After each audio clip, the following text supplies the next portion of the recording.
Indian કોન્સ્ટિટ્યુશનની અંદરમાં આપણે જે યુનિટ નંબર 1 જોઈ રહ્યા છે. આપણે ગયા લેક્ચરમાં એના વિશે થોડી બેઝિક ઇન્ફોર્મેશન લીધી હતી જેની અંદર આપણે જોયું હતું કે ઇન્ડિયન કોન્સ્ટિટ્યુશન છે એનો યુનિટ નંબર 1 છે કોન્સ્ટિટ્યુશન એન્ડ ફ્રેમ.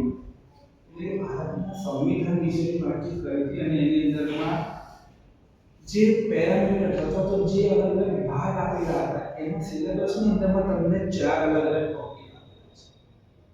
જે પહેલો ટોપિક હતો તમારી પાસે એ છે કે ભાઈ કોન્સ્ટિટ્યુશનનો મતલબ શું છે, meaning of the constitution of India. પહેલો ટોપિક એ છે કોન્સ્ટિટ્યુશનનો મતલબ શું છે. બીજો historical perspective of the constitution, એટલે ભારતના બંધારણની કોન્સ્ટિટ્યુશન જે છે એ કેવો ભાગ અને એની અંદરમાં કેવા કેવા ચેન્જીસ આવે, કયા કયા કાયદા નિયમ શું બદલાવ આવે છે એની હિસ્ટોરિકલ ડેટા સાથે. હવે આપણે એવી વાત કરી કે આપણે 1947માં અંગ્રેજોની ગુલામીમાંથી 15 ઓગસ્ટમાં દિવસે આઝાદ, ત્યાર પછીથી બંધારણ લખવાની શરૂઆત કરવામાં આવી. તો સ્વાભાવિક છે કે આપણે અંગ્રેજોની ગુલામીમાંથી મુક્ત થયા તો આપણા બંધારણ પર અંગ્રેજીના જે કાયદા નિયમો જે હોય એની અસર ઝાંઝી દેખાય. 1950ની અંદરમાં ડોક્ટર ભીમરાવ આંબેડકર આપણું બંધારણ જાહેર કર્યું 26 જાન્યુઆરી 1950. તો એ જે આપણી પાસે બંધારણ અમલમાં આવ્યું 26 ત્યાર પછી એની અંદરનો સમયાંતર અલગ અલગ કાયદા નિયમોની અંદર અલગ અલગ વ્યવસ્થા, અલગ અલગ સજાઓની જોગવાઈ. અમુક કાયદા એવા હતા કે જે વ્યાજબી નહોતા કે ભાઈ એટલી નાની સજા માટે એટલા મોટા ગુના નથી કર્યા, એટલી મોટી સજા આપવી બરાબર નથી. એ કેસમાં તમને એમાં છૂટછાટ આપવામાં આવી. આ બધા જે નિયમો એ સરકાર બનાવે એના અમેન્ડમેન્ટ પાસ કરે બંને રાજ્યો, એટલે કે ગૃહ જે હોય લોકસભા અને વિધાનસભા એ બધામાંથી પાસ થાય અને પછી એ કાયદા બનતા પહેલા સુપ્રીમ કોર્ટ ને તેના જજ પાસે જાય, આપણા રાષ્ટ્રપતિ પાસે જાય, એ લોકો પછી એને મોહર આપ્યા પછી એ કાયદાની અંદરમાં ફેરફાર કરી શકે છે. એના આધારે એની સજાની જોગવાઈ કે ભાઈ પહેલા ધારો કે કોઈ વસ્તુમાં 5 વર્ષની સજા હોય તો એને 7 વર્ષની કરીએ, કાં તો 3 વર્ષની કરીએ, કાં તો દંડ કરીને 1 વર્ષની સજા તમે ચાહો એવું બદલી શકો છો. અમુક ગુના એવા હોય કે જેની અંદરમાં સાહેબ બહુ લાંબી સજા કરવાનો મતલબ ના હોય કે જેને પોલીસમાં એફઆઈઆર ના લખાવો. જેમ કે તમે ટ્રેક ક્રોસિંગમાં પકડાયા તો ટ્રેક ક્રોસિંગની અંદરમાં સજા છે, તમને રેલવેની કોર્ટમાં હાજર કરવામાં આવે, તમને ત્યાં આગળ જે મેજિસ્ટ્રેટ જે સજા કે સજા તમારે ફોલો કરવાની હોય, તમારે તમારો ગુનો કબૂલ કરી દે, દંડ ભરવાનો હોય તો તમે છૂટી શકો છો. તો આવા નાના જે કેસ હોય કે જેની અંદરમાં એવું મોટું નુકસાન નથી થયું, એની તમારા કોઈ પણ કેરિયરમાં કે કોઈ બી જગ્યા પર એની આડઅસર ના થાય એટલા માટે એ ગુનાને પેલી રીતે ફોજદારી ગુના તરીકે જાહેર કરતા નથી અને એની આગળ તમારે કોઈ પણ પ્રકારની એફઆઈઆર નથી પડતી. તો તમે કાયદાકીય દ્રષ્ટિએ વ્યવસ્થિત નાગરિક છો. તમારે ધારો ફોરેન જવું હોય વધારે ભણવા માટે, એના માટે તમારે કેરેક્ટર સર્ટિફિકેટની જરૂર પડતી હોય છે. આ કેરેક્ટર સર્ટિફિકેટ તમને તમારા જે વિસ્તારની અંદરમાંથી પોલીસ સ્ટેશનમાંથી કરાવવું પડે છે અથવા તો એના માટે તમારા કોર્પોરેશનમાં હોય કે તમે કોર્પોરેટર કે જે કોઈ એવા વ્યક્તિ કે જે તમે પ્રમાણિત કરી શકે કે આ ભારતના સંવિધાનની દ્રષ્ટિએ જવાબદાર નાગરિક છે, કોઈ ખોટી પ્રવૃત્તિમાં એ સંડોવાયેલો નથી, પ્રમાણિત કરાવવું પડે. એજ્યુકેશન સેક્ટરમાં જો તમે જતા હોય તો તમારે તમારા જે બી કોલેજના સ્ટાફ હોય અથવા સ્કૂલના શિક્ષકો હોય એમની પાસેથી ત્યાં લખાઈ શકે. એ લોકો પ્રમાણિત કરીને તમને આપે કે ભાઈ વ્યવસ્થિત વ્યક્તિ છે, અમે ઓળખીએ છીએ, અમારા ત્યારે ભણતો તો એનો એન્રોલમેન્ટ નંબર હતો, હાજરીનો રોલ નંબર આ હતો, આ વ્યક્તિ વ્યવસ્થિત છે કે આ વિદ્યાર્થી આજ સુધી કોઈ ખોટી પ્રવૃત્તિ સંસ્થામાં કરી નથી, એટલે પ્રમાણિત કરી કે આપણે ભરોસો મૂકીશું. આવા બધા નિયમો જે છે એ બધાની અંદરમાં જે કંઈ સજાઓ લાગુ પડતી હતી એ બધામાં થોડો ફેરફાર સમયાંતરે કરવામાં આવે છે. અને સંવિધાન જે છે એ બધા કરતા ઉપર છે, સર્વોપરી. અને સંવિધાન એ આપણા બધાને નિયમિતતામાં બાંધી રાખે છે, જેથી કરી આપણે એક દેશને આગળ લઈ જવાના અને એમાં જીવવા માટેના દરેક કાયદા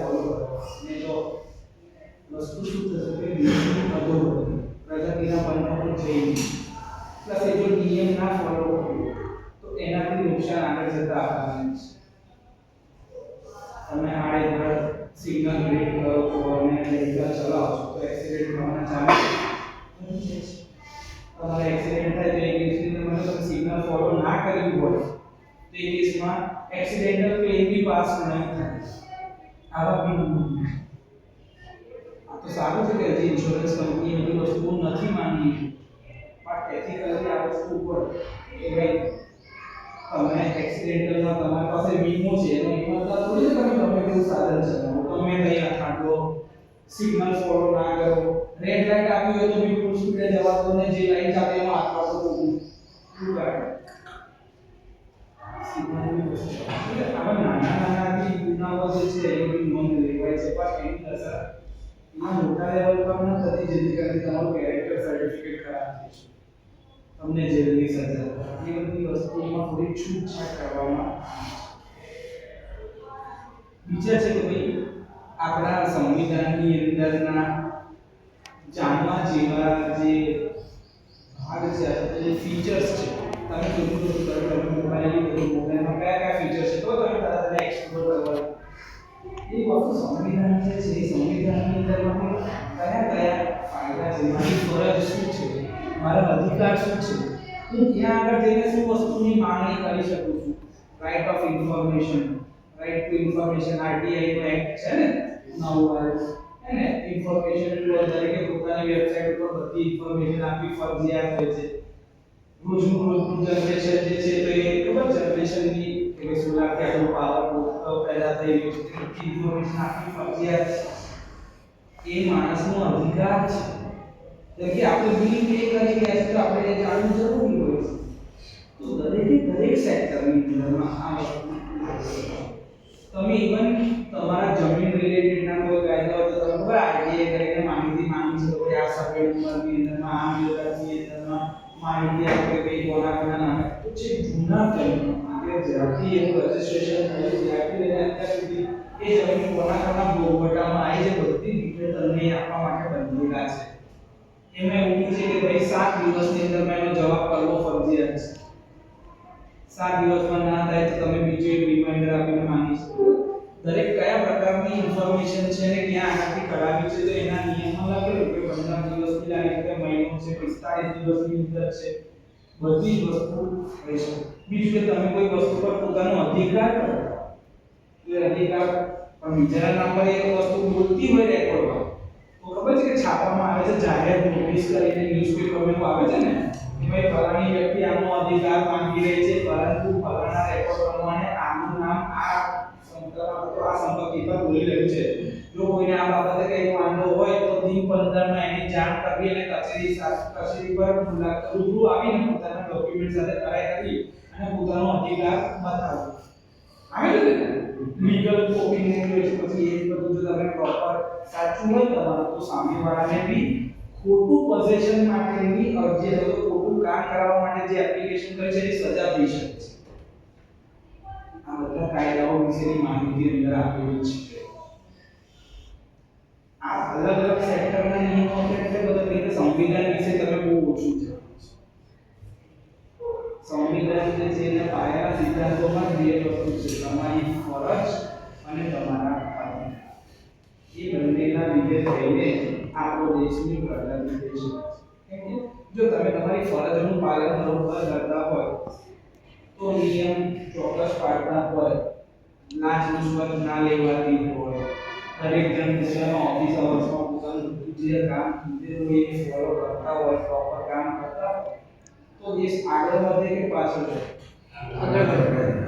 નાની વસ્તુ વિચારો કે જો બધા લોકો સિગ્નલ ઉપર ઊભા જ રહે, એમનું સિગ્નલ જ્યારે ગ્રીન થાય ત્યારે જે સિગ્નલ પરથી જાય તો એક્સિડન્ટની સંભાવના ઓછી છે. ટુ વ્હીલર વાળા બધા હેલ્મેટ પહેરે, ફોર વ્હીલર વાળા સીટ બેલ્ટ બાંધી દે, સ્પીડ લિમિટ જે પીધી હોય તો હું એવું નહીં કહેતો કે બધા સમય પણ જે પીક ટાઈમ છે કે ઓફિસ જવાનો સમય સવારે 8 થી સાંજના 8 દરમિયાનમાં સ્પીડ લિમિટ 40 કિલોમીટર પ્રતિ કલાકની જે પીધી હોય એ તમારે ફોલો કરવાની હોય. પાર્કિંગ પ્રોપર કરવાની હોય. તો એ બધા જો નિયમ તમે ફોલો કરો તો રસ્તા પર કોઈ જગ્યાએ અથડામણ થાય અટકાવવાનો પ્રયત્ન કોઈ દિવસ ના થાય. ઇવન તમારે ટ્રાફિક જામ બી ના થાય. બધા સીધે સીધા ટ્રાફિક જામ ક્યારે થશે જ્યારે વેહિકલ ચાલતું બંધ થઈ જાય છે. પણ એ અલગ વસ્તુ છે.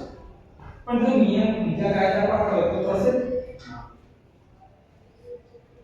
ઇવન રસ્તા ખોદાયેલા હોય છે તો બી એ તમારે ન્યૂઝપેપરમાં આવી જાય છે ભાઈ એના માટેનો જો વૈકલ્પિક રસ્તો અહીંથી આટલા દિવસ માટે આપેલો છે તમારે એ રસ્તેથી જવાનું છે. તમને જાણ કરવામાં આવે સોશિયલ મીડિયામાં બી આપવામાં છે, વિડીયોમાં બી આપવામાં આવે છે. જે તમને માહિતી તમારા સુધી પહોંચાડવામાં આવે છે કે તમારે આ નિયમનું પાલન કરવું પડશે. બીજું છે preamble of the constitution of India એટલે કે ભાઈ ભારતના સંવિધાનની અંદરમાં કઈ કઈ કેરેક્ટરિસ્ટિક્સ છે, શું વસ્તુ આપેલી છે, બધાની ડિટેલ ઇન્ફોર્મેશન વિશે આપણે 4 અલગ અલગ ટોપિક પર જોવાનું છે. હવે એવું થાય કે જો હું સંવિધાનને એને સ્ટેજ ઉપર ઉભો રહીને જો ભણાવવા જઈશ તો એનો સમય એટલો બધો જાય કે જેથી છોકરાઓને શું લાગશે કે બોરિંગ ચાલે છે, કઈ મજા આવતી નથી. તો આપણે ગયા લેક્ચરની અંદરમાં થોડુંક સમજ્યા પછીથી આપણે એક એક્ટિવિટી તમને આપી હતી. હવે તમારે જે બી સવાલ તમને મળ્યા છે એ તમારે લખીને આપવાના છે. તો તમે મને આ 4 અલગ અલગ કાગળ પર જવાબ અને સવાલ લખીને આપો.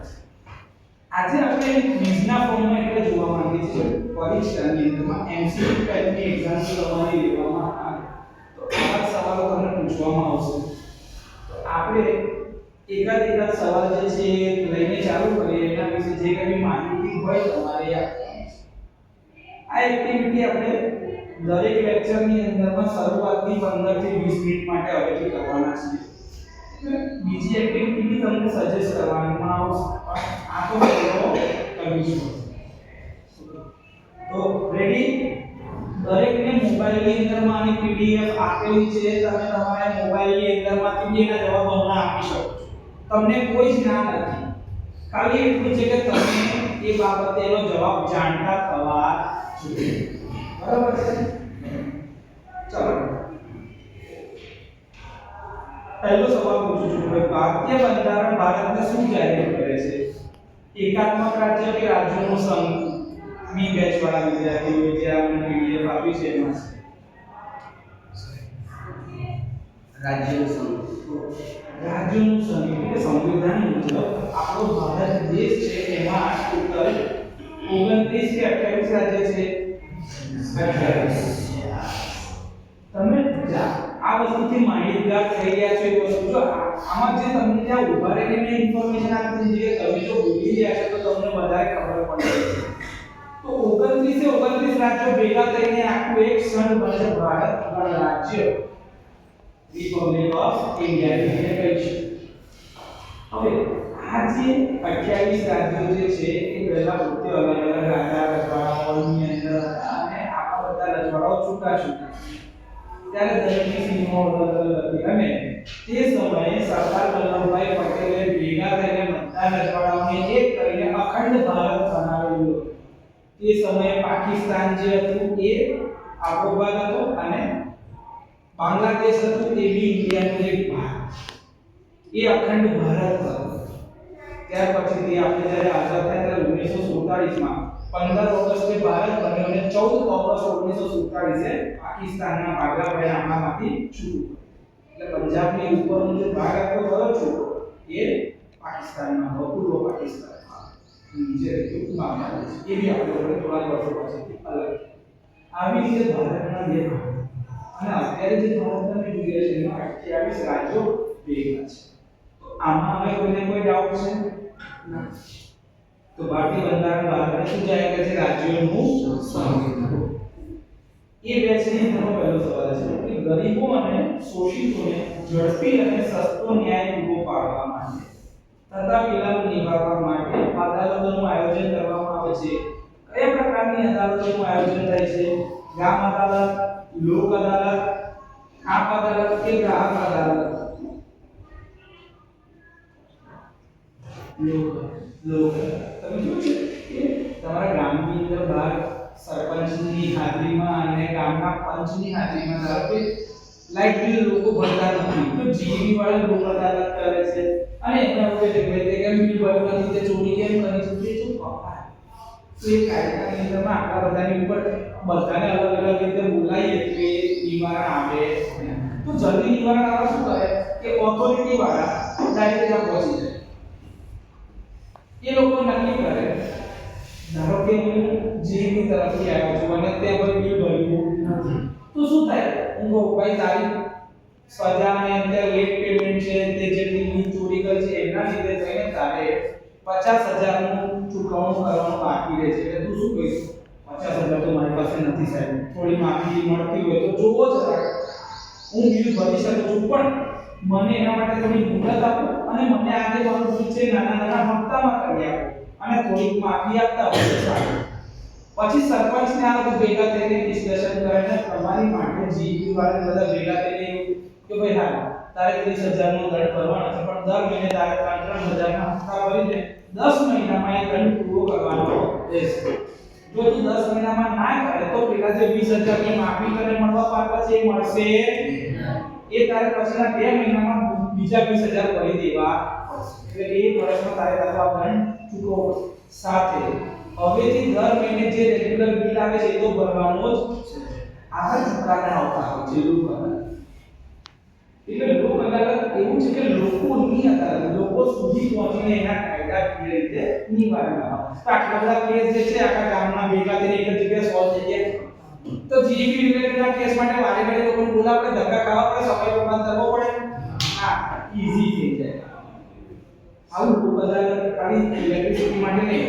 જમીન બાબતે ની જમીન સંપાદનને રિલેટેડ હોઈ શકે છે ડેવલપમેન્ટને રિલેટેડ તમારા નજીકમાં મારે એક પાવર પ્લાન્ટ બનાવવો છે હાઇડ્રો જેમાં તમારી ખેતી લાયક જમીન છે તો કલેક્ટર એ લોકો બધા ભેગા થઈને તમને કીધા કે તમારી જમીન તમને સરકારશ્રીના હસ્તક કરી આપો આ સ્કીમની હેઠળ તમારે પાવર પ્લાન્ટ બનવા જેવો છે તો ત્યાં તમારે પાવર પ્લાન્ટ બનાવવાની જગ્યા જોઈએ તો તમારી જગ્યા સુટેબલ છે એનું જે કંઈ બી ચૂકવણું જંત્રી પ્રક્રિયા થતું હશે સરકાર તમને ચૂકવવા તૈયાર હવે તો પછી ત્યાં જે મહેસૂલ ખાતામાંથી આવ્યા હોય કલેક્ટર આવ્યા હોય માણસો હોય સરપંચ ના બધા કામનો ભેગા થયા હોય અને બધી બધા થતા હોય કે ભાઈ તારી જમીનની કિંમત એમ 2 કરોડ છે અને જમીનના આસને નિયમ મુજબ સરકારશ્રીએ જે નક્કી કરેલા ભાવ છે એ પ્રમાણે તને અમે 2.5 કરોડ રૂપિયા આપીએ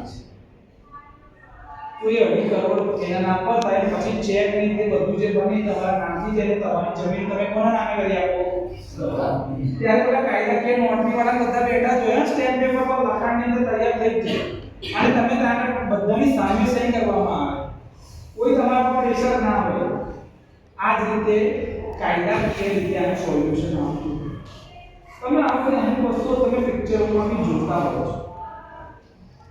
પણ સંવિધાન જે રીતેનું સોલ્યુશન આપવાનું કહે છે તમે એક પ્રોપર પ્રોસિજર જાણતા હોય તો કામ છે તમારી જોડે જો કોઈ અન્યાય થતો હોય તો તમે આના અગેન્સ્ટમાં કેસ કરી શકો કે ભાઈ આ વળતરને મળે છે ખોટું છે સાહેબ મારી જમીન આટલી મોટી વાવની જતી રહે છે જેના પર ખેતીથી મને આટલી આવક થાય પણ મને જ્યાં કમ્પન્સેશન મળે મને જોઈતું નથી મને કાં તો કમ્પન્સેશન એ પ્રમાણનું મળે કાં તો આવી પ્રકારની જમીન મારા નજીકમાં બીજી હોય તો લોકો એની માંગણી કરતા હોય છે તો લોક અદાલતમાં જો તમારા આજુબાજુના બધા માણસો હોય તો તમે ચોખ્ખાઈથી કહી શકો કે મારે આ વસ્તુ જોઈએ છે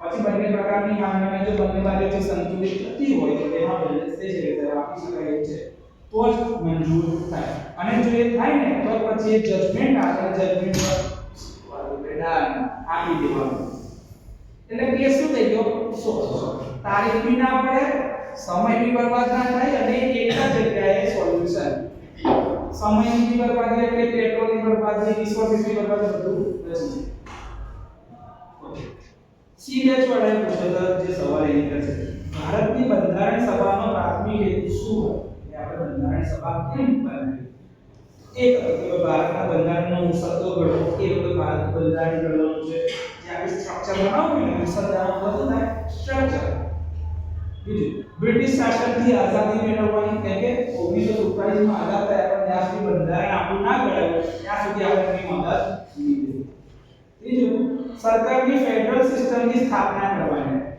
અને તો દેશ આઝાદ થાય પછી થાય ને આપણે ઇન્ડિયા અંગ્રેજોની ગુલામીમાંથી મુક્ત થાય તો તમે ભારતનું એક અલગ અસ્તિત્વ બતાવી શકો. નહીં તો ત્યાં સુધી આપણે કોના ગુલામ હતા? અંગ્રેજો. અને જો સામાજિક અને આર્થિક સમાનતાને પ્રોત્સાહન તો બંધારણ સભાનો મુખ્ય હેતુ શું હોવો જોઈએ? બંધારણ ઘડવાનું, એના સિવાય કોઈ હેતુ હોવો જોઈએ?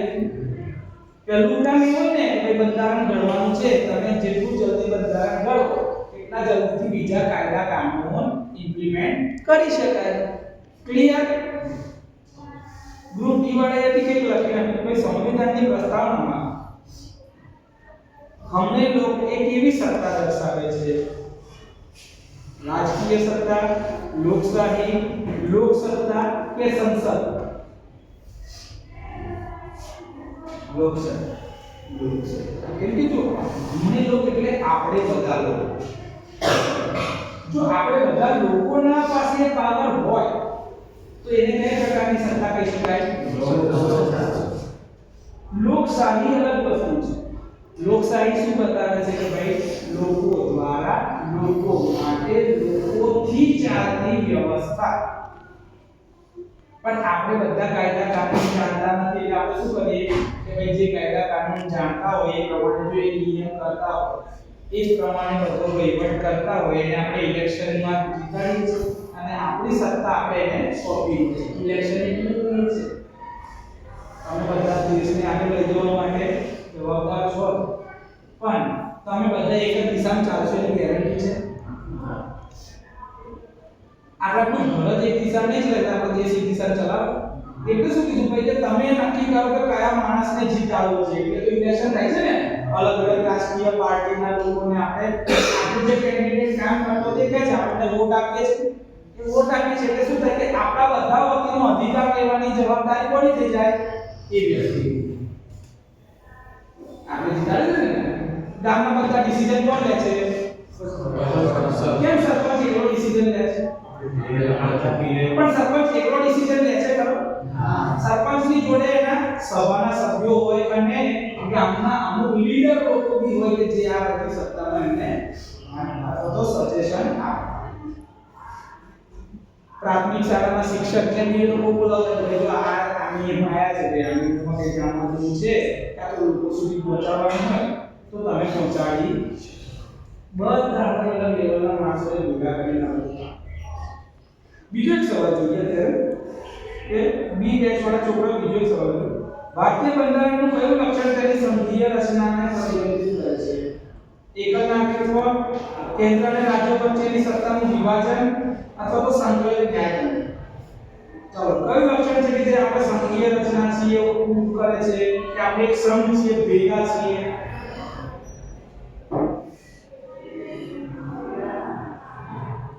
જાતે વિચાર કરો ને આની અંદર મજો. એકલું નાગરિકત્વ હોય એટલે કે એક યુનિક આઈડેન્ટિટી, આધાર કાર્ડ. પણ આધાર કાર્ડની અંદર શું લખાય છે કે તમે ક્યાંના છો? ગવર્નમેન્ટ ઓફ ઇન્ડિયા તો આપે છે, પણ અલગ અલગ જગ્યાની તમારો મત વિસ્તાર જે હોય છે તો ખબર તમારા મત વિસ્તારમાં તમે ગુજરાતમાં મત આપી શકો છો, ગુજરાતની બહાર બી ગયા હોય તો બી તમે વોટ આપી શકો. ગવર્નમેન્ટ એમ્પ્લોઈઝ પાસે ઈડીસી હોય છે અથવા તો પોસ્ટલ બેલેટ હોય છે.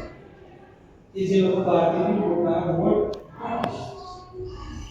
ગવર્નમેન્ટે આ વખતે નવું ચાલુ કરેલું હતું કે ભાઈ તમારા સિનિયર સિટીઝન છે તો તમારા ઘરે વોટ લેવા આવશે. તમારે નાખી દેવાનું છે પાવતીને પાવતી અંદર નાખી દરેકના ઘરે આવ્યા સિનિયર સિટીઝન માટે સ્પેશિયલ. એ શું બતાવે છે કે ભાઈ નાગરિક જે છે એના કેન્દ્ર એટલે સેન્ટ્રલ ગવર્નમેન્ટ અને સ્ટેટ ગવર્નમેન્ટ બંને માટે સત્તાઓ અલગ અલગ છે. તો જવાબ એ છે કે આપણે સંઘીય રચના એટલે સંઘ છે, પણ નાના નાના રાજ્યોનો સંઘ. તમે આગળ કીધું ભારતીય બંધારણ શું છે? રાજ્યોનો સંઘ. તો રાજ્ય લેવલ પર તમારા પાવર અલગ હોય અને સેન્ટ્રલના. તમે એક સાદું એક્ઝામ્પલ આપો. તમે કશું ખાવા જાઓ છો અત્યારે તો એના પર ધારો કે હોટલમાંથી બિલ લઈ રહ્યા તો બે પ્રકારના જીએસટી આવે છે. કઈ વાત છે? સ્ટેટ જીએસટી અને સેન્ટ્રલ જીએસટી, એટલે કે સીજીએસટી અને એસજીએસટી. તમે તો ખાલી સ્ટેટમાં જ ખાતું ને, તો ભાઈ સેન્ટ્રલમાં જીએસટી કેમ ભરો છો? કેમ કે એ સ્ટેટ એ સેન્ટ્રલનો એક ભાગ છે. રિસોર્સ તમને ખબર છે કે તમે જે વસ્તુ ખાધી છે બધી 100% એક જગ્યાએ બનેલી છે, એક જગ્યાએ ઉભી છે. બધી વસ્તુને ધ્યાન રાખો કે તમારા પર બે પ્રકારના જીવ છે, સેન્ટ્રલ અને સ્ટેટ. એ શું બતાવે છે તમે એક સંઘીય રચના છો કે રાજકીય લેવલ પર અલગ છે અને રાષ્ટ્રીય લેવલ પર અલગ છે. એટલે કે સ્ટેટમાં અલગ હોય અને સેન્ટ્રલમાં અલગ. ગ્રુપ સી વાળા બીજો એક સવાલ આપ્યો છે. નીચેનામાંથી કયો ભારતનો બંધારણનો મુખ્ય ઉદ્દેશ્ય હતો? એટલે બંધારણ બનાવવા પાછળનો ઉદ્દેશ્ય શું હતો? સમાજવાદી રાજ્યની સ્થાપના કરવી, સાંપ્રદાયિક સૌહાર્દને પ્રોત્સાહન આપવું, તમામ નાગરિકો માટે ન્યાય, સ્વતંત્રતા અને સમાનતા સુનિશ્ચિત કરવી. એટલે બધા એક સરખા છે. અને ચોથો ઓપ્શન હતો એક મજબૂત કેન્દ્ર સાથે ફેડરલ સિસ્ટમ. તો આપણા દેશમાં શું છે? લોકશાહી. લોકશાહીની અંદરમાં બધા એક સરખા છે. કોઈ લોકો કે ના તું ભાઈ આ જગ્યાનો છે, તું પેલી જગ્યાનો છે, તું ગોરો છે, તું કાળો છે, તું આ જ્ઞાતિનો છે, તું આ ધર્મનો છે, એવું કરવામાં આવે છે કોઈ જગ્યાએ? કોઈ બી જગ્યા પર એવો ભેદભાવ કરવામાં આવતા. એટલે જ તે બંધારણ ઘડવાનો સૌથી મુખ્ય ઉદ્દેશ શું હતો? તમામ નાગરિકો માટે ન્યાય, સ્વતંત્રતા અને સમાનતા સુનિશ્ચિત કરવા. બધાને એક સરખો અધિકાર મળશે. ક્લિયર? આગળ જઈએ. એ બેચ વાળા બીજો એક સવાલ આપ્યો હતો. લોકસભાના કુલ સભ્યોની સંખ્યામાંથી રાજ્યોમાંથી સીધા ચૂંટાયેલા કેટલા સભ્યો હોય છે?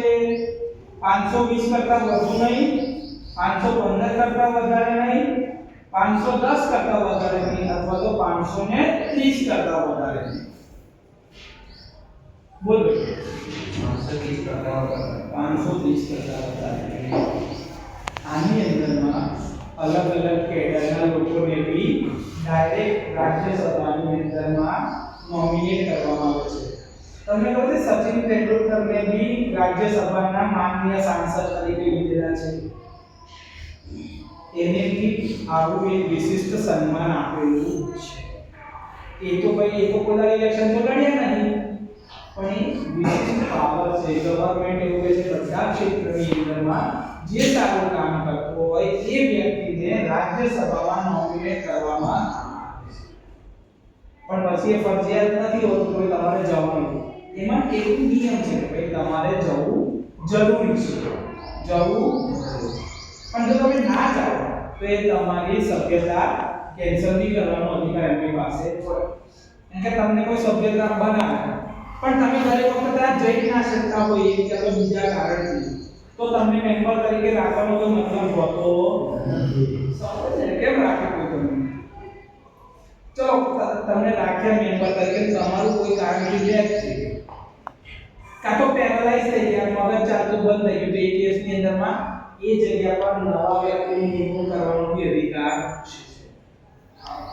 એ બધા જ પાવર સંસદમાં લખેલું. એ નિયમોનું પાલન કરીને નવા સભ્યને પાછો નોમિનેટ કરી શકાય છે. ડી બેચની અંદરમાં જે છોકરાઓએ આપ્યા તેમાંથી ભારતના સંવિધાનના પ્રસ્તાવના મુજબ ભારત એક ખાલી જગ્યા દેશ છે. કેવો દેશ છે ભાઈ? પ્રજાસત્તાક. એટલે જ આપણે શું કહીએ છીએ 26 જાન્યુઆરીને પ્રજાસત્તાક દિવસ અને 15 ઓગસ્ટને સ્વતંત્રતા દિવસ, ઇન્ડિપેન્ડન્સ ડે, અને 26 જાન્યુઆરીને રિપબ્લિક ડે. પ્રજાની સત્તા, લોકશાહીના લીધે થઈને ભારત એક પ્રજાસત્તાક દેશ છે. સંવિધાનના પ્રસ્તાવનામાં સંઘ રાજ્ય કયો શબ્દ ઉમેરવામાં આવ્યો? તો કયા પ્રકારનો સંઘ રાજ્ય છે ભારત? તો કે આપણા પાસે અલગ અલગ સમાજના લોકો છે. તમે જો ભારતમાં બધી જગ્યાએ અલગ અલગ પ્રકારની બોલી બોલાય છે. ગુજરાત, રાજસ્થાન, મધ્યપ્રદેશ, મહારાષ્ટ્ર, ઉત્તરાખંડ, ઝારખંડ, પશ્ચિમ બંગાળ, તમિલનાડુ, કેરલા, કર્ણાટક, જમ્મુ કાશ્મીર, આ બધી સાઈડ પર જાઓ તો તમે મેઘાલય, ત્રિપુરા, આસામ, બધી જગ્યાએ અલગ અલગ પ્રકારની ભાષા જો બોલાતી હોય તો બધી જગ્યાના જે ભાષાના જાણકારો છે એ લોકોએ અલગ અલગ પોતાના સમાજ બનાવ્યા. અને એ અપ્રોચ શું હતું કે સમાજનો વિકાસ થવો જોઈએ. સમાજનો વિકાસ થાય એના લીધે જ આખા વિશ્વનો અથવા તો રાષ્ટ્રનો વિકાસ શક્ય છે. તો આપણે કયા પ્રકારનું સંગઠન બન્યા પછી ભેગા થઈને સમાજ કે ભાઈ બધા સમાજના લોકો ભેગા થઈને એક ભારત બનાવે છે, એક સંગઠન બનાવે છે. એટલે આપણે શું કહે છે એક ભારત શ્રેષ્ઠ ભારત, અનેકતામાં એકતા ભારતની વિશેષતા. આ બધી જ વસ્તુઓ આપણી લોકશાહીને આપણા જે મૂલ્યો છે, જે આપણા સંવિધાનમાં કીધેલી વાતો છે એને મજબૂત કરવા માટેના સૂત્રો છે. સીવેજ વાળા કે તમે ભારતીય બંધારણનું શું પ્રદાન છે? કઠોર બંધારણ છે, પછી છે કે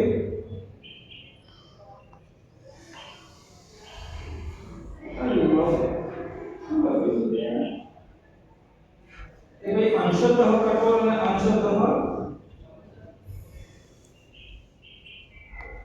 બી બેચ વાળા વિદ્યાર્થીઓ આ રીતે જવાબ આપે એના પર એની અંદર એક સવાલ છે. ભારતીય બંધારણ દ્વારા બાંહેધરીકૃત નીચેનામાંથી કયો મૂળભૂત અધિકાર નથી? તમારો અધિકાર બંધારણ પ્રમાણે કયો નથી છે? એમાં છે સમાનતા, એ તો તમારો અધિકાર છે.